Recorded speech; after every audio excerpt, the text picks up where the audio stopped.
కోర్టులో కేజ్రీవాల్కు చుక్కెదురు. మధ్యంతర బెయిల్ను అనారోగ్య కారణాల రీత్యా పొడిగించాలని కేజ్రీవాల్ చేసిన అభ్యర్థనను ఢిల్లీ సిటీ కోర్టు తోసిపుచ్చింది. 9 మంది ట్రెక్కర్స్ దుర్మరణం. ఉత్తరాఖండ్లో పర్వతారోహణకు వెళ్లిన కర్ణాటకకు చెందిన 9 మంది ప్రాణాలు కోల్పోయారు. నవీన్ పట్నాయక్ రాజీనామా.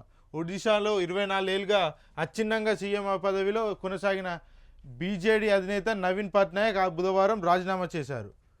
దేవేంద్ర ఫడ్నవీస్ రాజీనామా. మహారాష్ట్ర లోక్సభ ఎన్నికల్లో బీజేపీ పేవలమైన పనితీరుకు బాధ్యత వహిస్తూ డిప్యూటీ సీఎం దేవేంద్ర ఫడ్నవీస్ రాజీనామా చేశారు. నోటాకు 1,00,000 ఓట్లు. నోటాకు ఓటేసిన ఉద్యోగులు. పోస్టల్ బ్యాలెట్లోనూ నోటాకు ఓట్లు పోలయ్యాయి. ఉద్యోగులు, దివ్యాంగులు, 85 ఏళ్ళు పైబడిన వారు సౌకర్యార్థం పోస్టల్ బ్యాలెట్ను ఎన్నికల సంఘం కల్పించింది. ఇలా తెలంగాణ రాష్ట్రంలో 2.18 లక్షల ఓట్లు పోలయ్యాయి. పోలర్ బ్యాలెట్ ఉపయోగించుకున్న వర్గాలు కూడా ఏ రాజకీయ పార్టీ అభ్యర్థి కూడా నచ్చలేదని వారందరినీ తిరస్కరించి నోటాకు ఓటేశారు. పోలర్ బ్యాలెట్లో నోటాకు నల్గొండ లోక్సభ పరిధిలో 217, వరంగల్లో 171, మల్కజ్గిరిలో 160, ఖమ్మంలో 125, పెద్దపల్లిలో 120, మహబూబాలో 80 మంది, భువనగిరిలో 75 మంది, సికింద్రాబాద్లో 74 మంది, కరీంనగర్లో 65 మంది ఓటేశారు.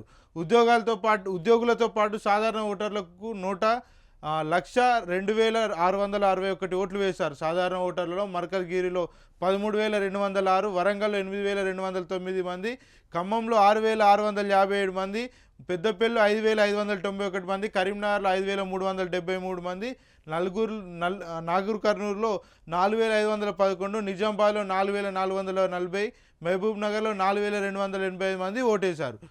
భువనగిరిలో సిపిఎంకు 28,730 ఓట్లు.